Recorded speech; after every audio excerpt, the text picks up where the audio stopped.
studiato, però qua tutto quello che impari è buono. Hai imparato tante cose che ti aiutano nella vita pratica, ti aiutano a capire un po' più le persone, ad approcciarti con le persone, ad avere una sensibilità diversa, cioè tante cose che prima non sapevi. Ti fa capire. No, ma tu sei lodevole, perché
dei Proverbi.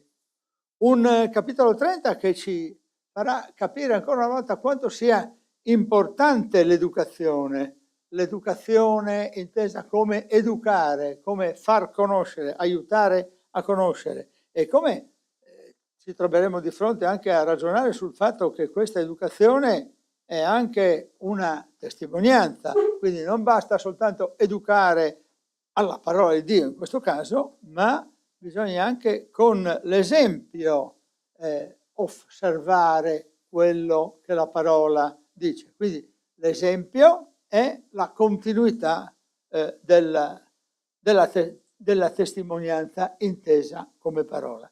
Ci troveremo di fronte al fatto che noi tutti siamo limitati nelle nostre conoscenze, nel nostro apprendere, nel nostro mettere in pratica la parola di Dio, ma la parola di Dio ci fa sapienti e questo ci induce a capire come la parola di Dio deve essere continuamente sedimentata, spiegata, letta, affrontata. E il capitolo stesso poi ci fa vedere davanti agli occhi la prova di quanto sia immensa la grazia di Dio, di quanto siano imprevedibili le meraviglie di Dio. E osserveremo queste cose nel capitolo 30 mettendole anche a confronto con un passo che abbiamo trovato in Giobbe. La parola di Dio affina con il fuoco e questo è un lavoro dello Spirito Santo, un'altra delle notizie di questo Proverbi 30. Poi troveremo che la parola di Dio ci dà la consapevolezza che Dio protegge e in questo senso leggeremo anche il senso del Salmo numero 146. Scopriremo anche che tutto è vanità. L'abbiamo già scoperto, ma ancora una volta il libro dei Proverbi ci induce a comprendere che tutto è vanità, nel senso che di fronte alla parola di Dio tutte le altre cose sono veramente poca cosa, quasi nulla. Questo non vuol dire che noi non dobbiamo vivere una vita normale fatta anche di altre cose, ma dobbiamo avere la consapevolezza che la parola di Dio va messa al primo posto, perché tutto il resto è secondario. Di fronte a queste verità sembra dirci il scrittore, autore di Proverbi: Signore, dammi umiltà e soprattutto non darmi ricchezza oltre quella che mi necessita. Troveremo anche un'altra osservazione, che tutti sono impuri e credersi puro è dimostrazione della propria erroneità, della propria follia in un certo senso, della propria incapacità di gestire la verità.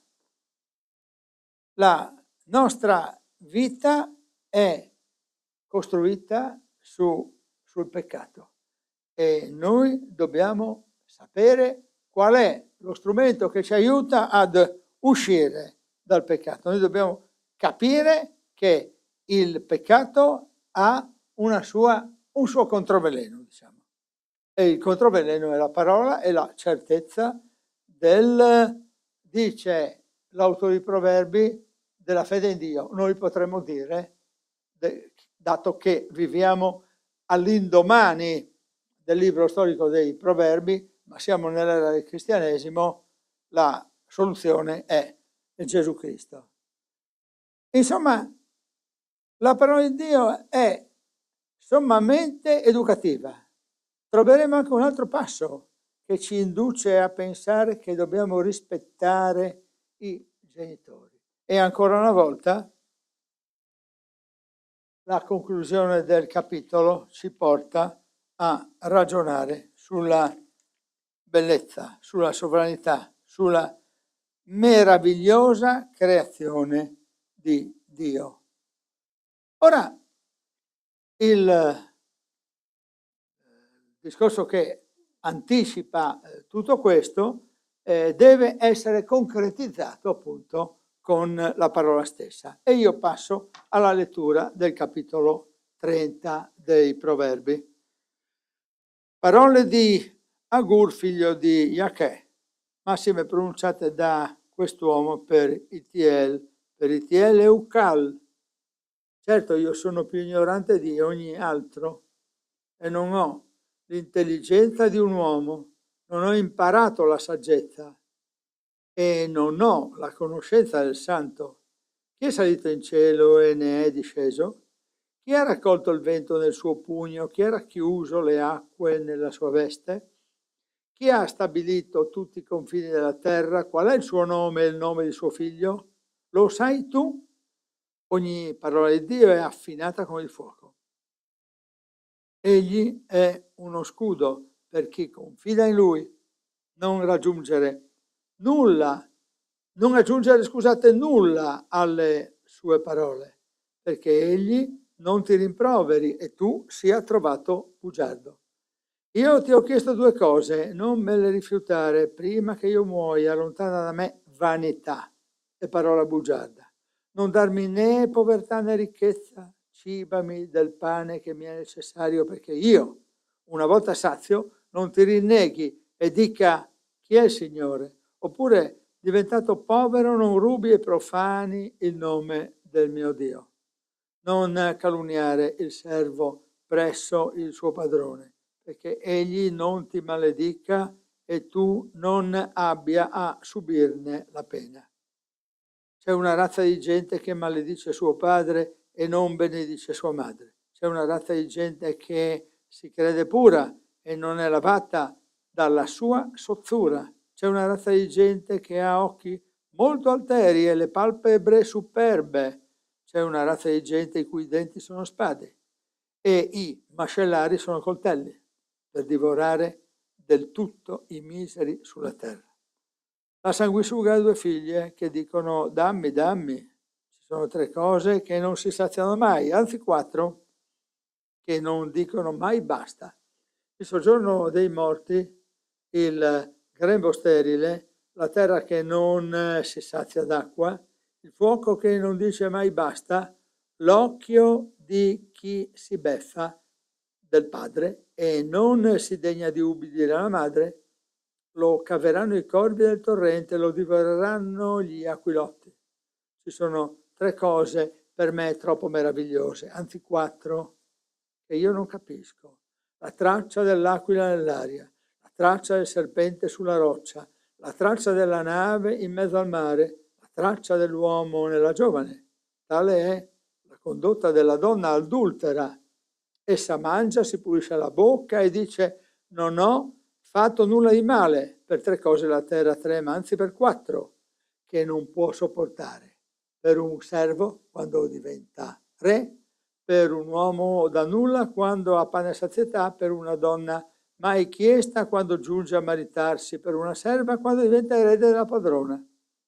Ci sono 4 animali fra i più piccoli della terra e tuttavia pieni di saggezza. Le formiche, popolo senza forza, che si preparano il cibo durante l'estate. E i conigli, popolo non potente che fissano la loro abitazione nelle rocce. Le locuste che non hanno re e procedono tutte divise per schiere.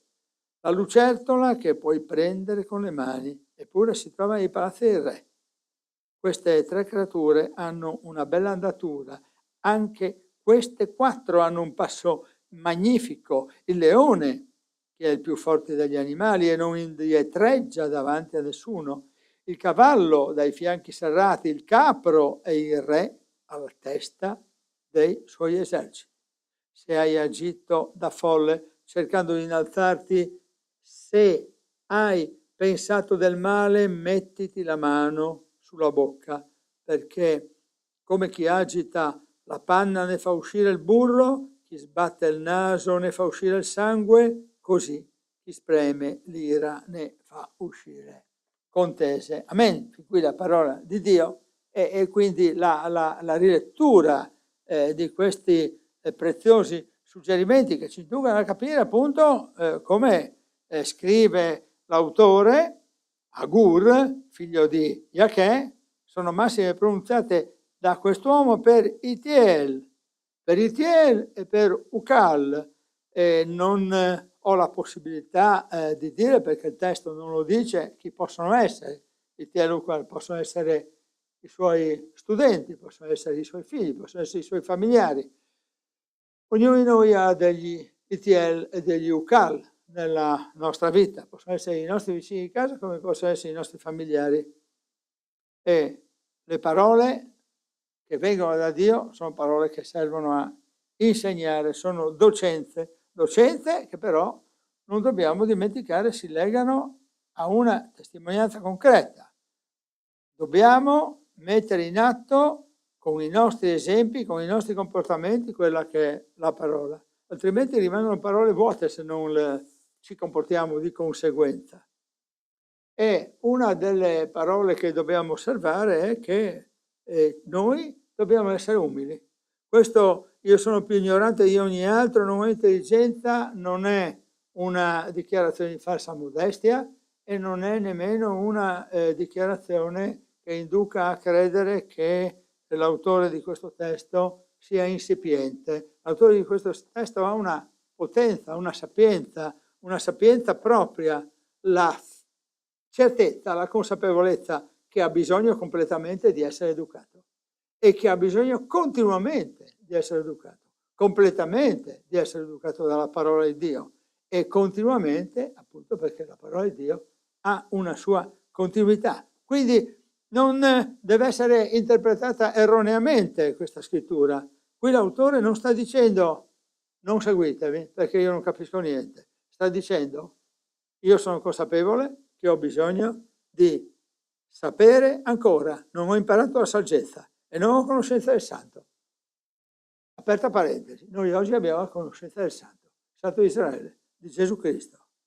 Sappiamo, lui non lo sa, Agur non lo sa, chi è salito in cielo e ne è disceso. Noi sappiamo dai Vangeli che chi è salito in cielo è Gesù Cristo, chi è disceso dal cielo è Gesù Cristo.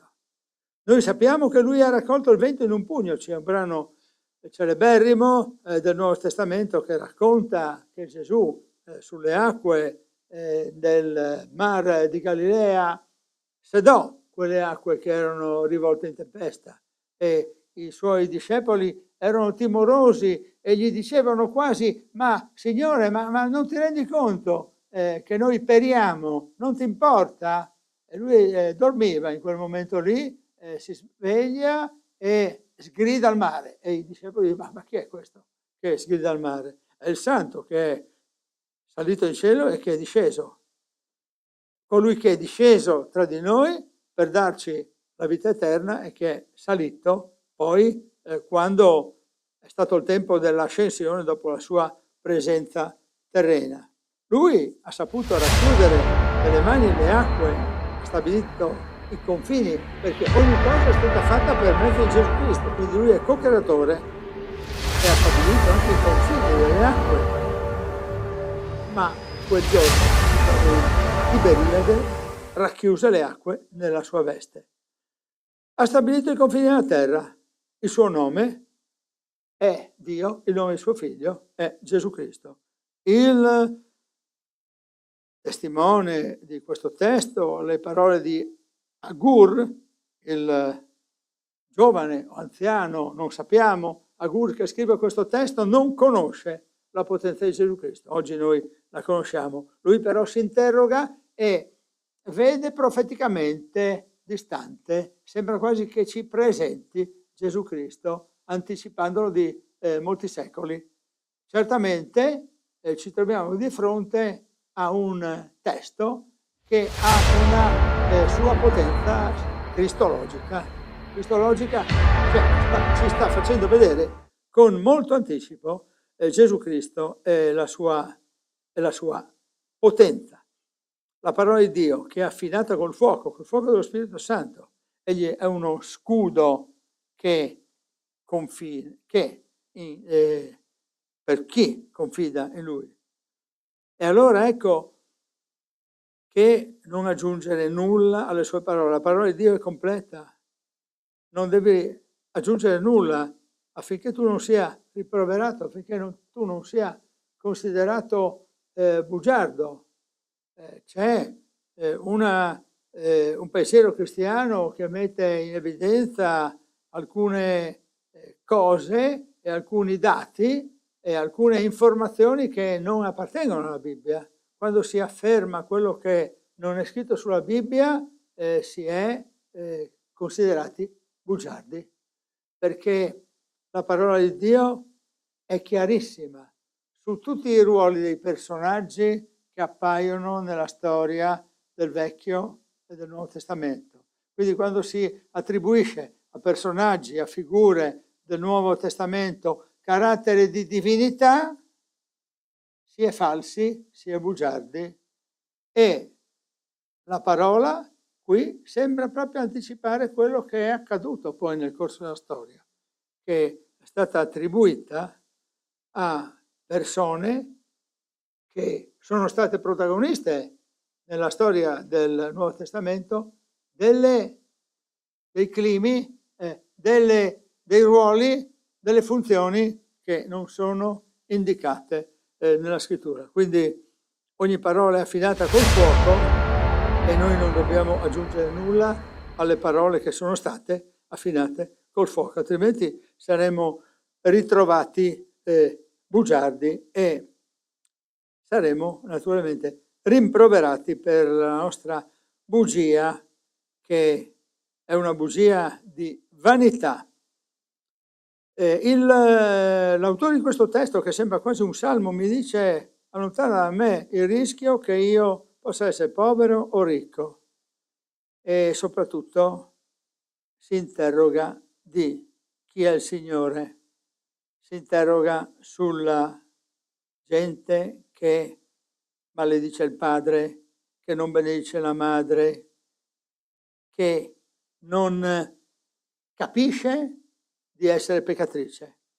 C'è una razza di gente che si crede pura e non è lavata dalla sua sozzura. Ci sono degli uomini, delle donne naturalmente, delle persone all'interno dell'umanità che credono di non avere bisogno della salvezza, perché la salvezza appartiene ad altri, a coloro che sono malvagi, mentre alcune persone si proclamano giuste, non malvagie, eppure la parola di Dio dice che tutti sono peccatori e hanno bisogno della grazia che viene solo da Gesù Cristo. In questo senso la lettera ai Romani è molto indicativa sul fatto che gli uomini sono peccatori e hanno bisogno di essere lavati dalla loro porcheria, dalla loro distanza da Dio, e non ci si illuda di essere puri, non ci si illuda di essere lavati, perché soltanto Cristo lava, soltanto Cristo rinnova. E questa razza di gente ha gli occhi alteri, superbi, non hanno problemi a dichiarare la loro intelligenza, eppure cadono nel soggiorno dei morti, quel soggiorno dei morti che non si stanca di raccogliere persone, tutte le persone del mondo che sono entrate nella storia sono anche uscite dalla storia, sono andate nel soggiorno dei morti. Il mondo è costruito sulla morte, perché l'uomo con il peccato ha causato la morte. La morte fisica è la conseguenza della morte morale che l'uomo ha vissuto nel giardino dell'Eden, e quindi il soggiorno dei morti è per tutti. Tutti noi non possiamo sottrarci al soggiorno dei morti, ma possiamo sottrarcene in altro senso, dopo aver dichiarato il nostro bisogno di Gesù Cristo, dopo aver chiesto il perdono dei peccati e avere in questo modo la certezza che il Signore ci perdona i peccati e ci conduce in un soggiorno che non è più quello dei morti, ma è quello dei vivi. La parola che abbiamo letto ci induce anche a comprendere quanto rispetto dobbiamo avere per i nostri genitori. Onorare il padre e la madre, abbiamo scoperto, vuol dire anche soppesare, ma soppesare significa indubbiamente anche ubbidire ed essere indotti dalla loro educazione a crescere. Quando la loro educazione è in linea, diciamo così, con la parola di Dio, perché se l'educazione dei genitori è quella di essere fuori dal percorso di Dio, allora dobbiamo appunto soppesare, nel senso che dobbiamo prendere le distanze. Non smetteremo di onorare i nostri genitori, ma dovremo prendere le distanze da essi, soppeseremo quello che ci dicono. E poi c'è questa grandezza della natura che viene celebrata. Pensate un po', ci sono per me tre cose, dice l'autore, troppo meravigliose, anzi 4. Sembra quasi che dica, no, ce ne sono 3, anzi mi sono sbagliato, ce ne sono molto di più. e fa l'esempio, traccia l'aquila, traccia l'uomo, e quindi questo testo mi fa venire in mente un passo che noi possiamo trovare nel libro di Giobbe, che voglio farvi vedere, anche se forse lo abbiamo già analizzato altre volte, ma è un passo che ci fa veramente riflettere questo, quando Giobbe nel colmo della sua malattia e del suo dolore quasi sembra accusare Dio. Ecco che Dio interviene al capitolo 38 tra i versetti 4 e 19 e dice, sono proprio le conclusioni o quasi del libro di Giobbe, e qui è Dio che parla al capitolo 38 tra i versetti 4 e 19, ecco che sono già comparsi nello schermo. Dove eri tu quando io fondavo la terra? Dillo se hai tanta intelligenza. E l'autore dei Proverbi ha detto, io sono poco intelligente perché non so tutte queste cose. Chi ne fissò le dimensioni, se lo sai, o chi tirò sopra di essa la corda da misurare? Su che furono poggiate le sue fondamenta? O chi ne pose la pietra angolare? Quando le stelle del mattino cantavano tutte assieme e tutti i figli di Dio alzavano grida di gioia.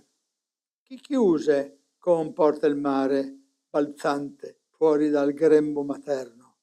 Quando gli diedi le nubi come rivestimento e per fascia l'oscurità? Quando gli tracciai dei confini, gli misi sbarre e porte, allora gli dissi, fin qui tu verrai e non oltre. Qui si fermerà l'orgoglio dei tuoi flutti. Hai tu mai, in vita tua, comandato al mattino o insegnato il suo luogo all'aurora? Perché essa afferri i lembi della terra e ne scuota i malvagi, la terra si trasfigura come cresta sotto il sigillo e appare come vestita di un ricco manto. I malfattori sono privati della luce loro e il braccio alzato già è spezzato. Sei tu penetrato fino alle sorgenti del mare? Hai tu passeggiato in fondo all'abisso? Le porte della morte sono state da te scoperte? Hai veduto le porte dell'ombra di morte? Hai tu abbracciato con lo sguardo l'ampiezza della natura? Parla se la conosci tutta. Dov'è la via che guida al soggiorno della luce? Le tenebre dove hanno la loro sede? Vedete come questo testo ci induce a capire, è Dio qui che parla con Giobbe e gli dice, ma tu sei veramente poco rispetto a me, perché io possiedo tutto, io ho il tutto, sono il protagonista della storia dell'umanità, ho portato il vento, la luce, la pioggia, e lo dice con parole mirabili che sono queste che abbiamo visto, anche un grandissimo testo poetico, perché la parola di Dio tante volte è anche un testo poetico, ma un testo poetico carico di verità storica. Tu non c'eri e io creavo tutto questo, la terra veniva trasfigurata, il sigillo di Dio, il vestito di Dio. Siamo malfattori se non riconosciamo queste verità. Siamo fuori da ogni logica se non riconosciamo la parola di Dio affinata dallo Spirito Santo. Ma abbiamo trovato ancora anche che Dio protegge. Il testo che abbiamo letto ci induce anche a pensare alla protezione di Dio. Molte volte l'abbiamo visto e trovato nei Salmi, nei Proverbi e anche nel Nuovo Testamento, ma la protezione di Dio, tra i testi più significativi che io ritrovo spesso, c'è questo Salmo numero 146. Alleluia, anima mia, loda il Signore, io loderò il Signore finché vivrò, salmeggerò al mio Dio finché esisterò. non confidate nei principi né in alcun figlio d'uomo che non può salvare. Il suo fiato se ne va ed egli ritorna alla sua terra. In quel giorno periscono i suoi progetti. Beato colui che ha per aiuto il Dio di Giacobbe. Ecco là il nodo delle verità. Beato colui che ha per aiuto il Dio di Giacobbe e la cui speranza è nel Signore, suo Dio, che ha fatto il cielo e la terra. Dio ha creato il cielo e la terra, il mare e tutto ciò che è in essi, che mantiene la fedeltà in eterno, che rende giustizia agli oppressi, che dà cibo agli affamati, non troppo, non tanto, quello che abbisognano. Il Signore libera i prigionieri, il Signore apre gli occhi ai ciechi. Molti di noi erano ciechi e hanno avuto l'apertura degli occhi dallo Spirito del Signore. Il Signore rialza gli oppressi, il Signore ama i giusti, il Signore protegge i forestieri, sostenta l'orfano e la vedova, ma sconvolge la via degli empi. Il Signore regna per sempre, il tuo Dio, ossia, regna per ogni età. Alleluia. Ecco che Dio protegge, apre gli occhi a chi non vede e risana coloro che sono malati, ama i giusti, rialza gli oppressi. Se ti senti oppresso, magari questa sera mentre stai leggendo queste cose, ti senti oppresso, sappi che il Signore ti rialza. Tutto il resto è poco importante. Quello che noi abbiamo davanti agli occhi è un Dio che ci rinnova di ora in ora, di giorno in giorno e che rimane con noi sempre ad alleviare le nostre sofferenze. Quando si parla di come noi ci possiamo confrontare con Dio, si parla anche di come noi possiamo osservare la natura. Guardate un po' questi animali piccoli della terra, pieni di saggezza, altro che la donna adultera. Guardate un po' le formiche. Io penso che noi tutti abbiamo saputo guardare, sia che viviamo in città che viviamo in campagna, le formiche che raccolgono il loro cibo, e poi ancora i conigli. Un popolo non potente che, pur non essendo potente, fissa la sua dimora nella roccia e si salva dalle intemperie, dal freddo, trova da mangiare. La lucertola poi la puoi prendere con le mani, ma essa si trova anche nei palazzi del re. Sono delle creature che possiedono una forza e una grandezza nonostante la loro limitatezza, perché sono create da Dio. Ma Dio crea anche quelle creature che sono più importanti. Il leone, più forte di tutti gli animali, non indietreggia davanti a nessuno. Il cavallo con la sua velocità, capro. E poi la creatura forse più significativa di tutte queste, anche senza forse, il re che marcia alla testa dei suoi eserciti, ma c'è un re che marcerà alla testa dei suoi eserciti più di ogni altro re della terra. Sarà Gesù Cristo quando ritornerà, che guiderà la sua battaglia finale contro il nemico. Dunque, se hai agito da folle cercando di innalzarti, cambia strada.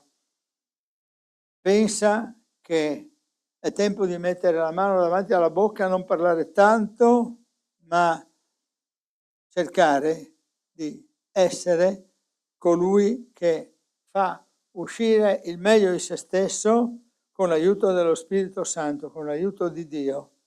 Bisogna chiedere a Dio l'aiuto affinché le impurità se ne vadano, affinché la non saggezza esca dalla nostra esistenza e la nostra esistenza sia riempita di intelligenza, l'intelligenza che viene soltanto da Gesù Cristo.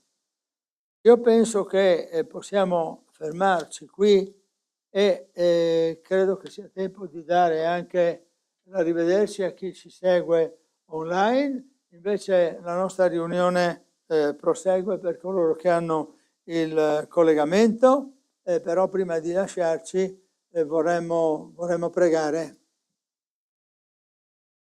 Signore, tu sei colui che ci fa vedere i nostri limiti, la nostra ignoranza. Noi non abbiamo intelligenza, non abbiamo imparato la saggezza, se non attraverso la conoscenza del Santo. Sia lode a Gesù Cristo, il Santo, che ci ha portato la conoscenza, che ci ha portato la salvezza, che ci ha indicato che eravamo dei peccatori, che avevamo bisogno della salvezza, che è salito in cielo dopo essere disceso dal cielo. Lui un giorno raccolse il vento nel suo pugno, fermò le acque. Lui che prima ancora aveva, assieme al Padre, stabilito i confini della terra. Noi sappiamo il suo nome è Gesù Cristo. Amen. Ogni parola di Dio è affinata col fuoco. Signore, aiutaci a scoprire lo Spirito Santo che affina ogni tua parola, Signore. Preghiamo, Signore, dacci oggi il nostro pane quotidiano, non darci di più, non darci di meno. Aiutaci a non essere sprezzanti nei confronti degli altri che non hanno ancora capito la tua potenza. Aiutaci a essere umili nei confronti degli altri. Quelli che hanno capito la tua potenza e quelli che non l'hanno capita. Quelli che hanno capito in parte e quelli che hanno difficoltà. Signore, ti preghiamo per coloro che non sono in sala questa sera perché possano godere una serata tranquilla e possano trovare la tua parola, anche se non sono direttamente con noi. Preghiamo, Signore, per la giornata di domani. Benedice ognuno nella giornata di domani, ognuno che è all'ascolto questa sera, ognuno che eventualmente ascolterà in altro momento questa trasmissione. Ti preghiamo, Signore, di benedire. Ti lodiamo, Signore, perché tu hai fondato veramente il tuo sabato, il tuo giorno di riposo. Il nostro riposo è Gesù Cristo, Signore.